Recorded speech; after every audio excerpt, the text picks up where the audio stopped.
क्या तुमने हॉलीवुड की टेक्सास चेनसो मैसेकर और the silence of the lamb जैसी मूवीज़ देखी हैं? इन मूवीज़ में ऐसा दिखाया गया है कि किस तरीके से किलर डेड बॉडीज़ को मारने के बाद उनके बॉडी पार्ट्स को किस तरीके से यूज़ करता है। ये कैरेक्टर्स वास्तव में एक रियल लाइफ बंदे की स्टोरी एड गिन की स्टोरी से इंस्पायर्ड है, जिसके ऊपर नेटफ्लिक्स ने 2025 में एड गिन स्टोरी के नाम से द मॉन्स्टर सीरीज़ बनाई है। एड गिन एक अजीबोगरीब किलर था। वो ऐसा बंदा था जो डेड बॉडीज़ के बॉडी पार्ट्स को यूज़ करके अपने घर के फर्नीचर बनाता था। सोच सकते हो, लैम्प शेड्स, चेयर, डेकोरेशन के आइटम्स। अगर तुमने टेक्सास चेनसो मैसेकर देखी, उसमें जो मास्क वो लगाता था, ह्यूमन मास्क, ऐसे ह्यूमन मास्क, बेल्ट और पता नहीं क्या क्या। एड गिन की स्टोरी ऐसे है कि एड गिन एक छोटे से टाउन में रहता था। उसके परिवार में उसका भाई था और उसकी माँ थी। उसकी माँ बचपन से ही बहुत ज़्यादा टॉर्चर करती थी उसको। उसकी माँ बहुत स्ट्रिक्ट थी। उसकी माँ हमेशा इस कोशिश में लगी रहती थी कि वो लड़कियों से दूर रहे। वो चाहती थी कि उसके दोनों बेटे कभी शादी ना करें। उनको ये हमेशा बोलती रहती थी कि तुम्हें माँ से ज़्यादा कोई प्यार नहीं करेगा, तो इन लड़कियों के चक्कर में मत पड़ो। धीरे धीरे एड बहुत ज़्यादा अकेला महसूस करने लगा। एक एक्सीडेंट के अंदर एड गिन के भाई की मौत हो गई। उसके थोड़े टाइम बाद जब उसकी माँ की मौत हुई तो एड अब अकेला पड़ चुका था। वो बहुत अकेला महसूस करने लग गया।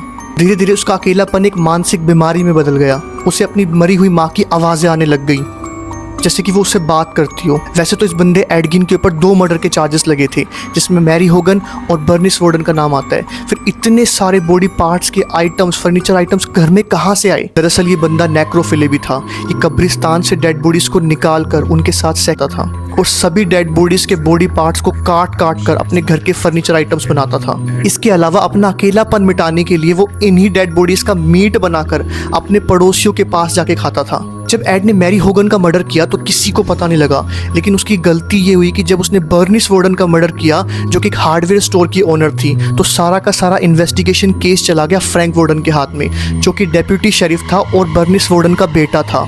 अब जब पूछताछ हुई, इन्वेस्टिगेशन हुई, तो पता लगा कि लास्ट कस्टमर जो हार्डवेयर की स्टोर पर आया था वो एड गिन था।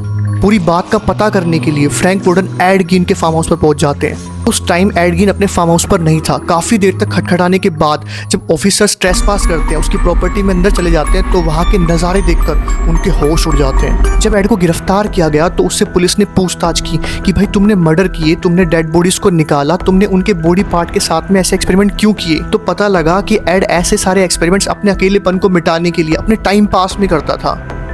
डॉक्टर्स ने बताया कि उसे गहरी मानसिक बीमारी है, उसे स्किज़ोफ्रेनिया है। मतलब उसे वहम होता है, उसे डिल्यूजन होता है। उसे लगता है कि उसकी मरी हुई माँ उससे बात करती है। उसकी इतनी खराब मेंटल स्टेट को देखते हुए पुलिस ने उसे किसी जेल में नहीं भेजा, बल्कि लाइफ टाइम के लिए मेंटल हॉस्पिटल में भेज दिया। आज भी जो मूवीज़ देखते हैं हॉलीवुड के अंदर, जैसे the Texas chainsaw massacre, silence of the Lamb's, wrong turn, ऐसी मूवीज़ जिसके अंदर ब्रूटल किलिंग दिखाई जाती है, जिसमें ह्यूमन फ्लैश को किस तरीके से यूज़ किया जाता है, किस तरीके से दिखाया जाता है, वो सारा का सारा एड गिन की रियल लाइफ से इंस्पायर्ड है। बस फ़र्क इतना है कि एड गिन किसी मूवी का विलन नहीं है, बल्कि ये बंदा रियल में एग्जिस्ट करता था।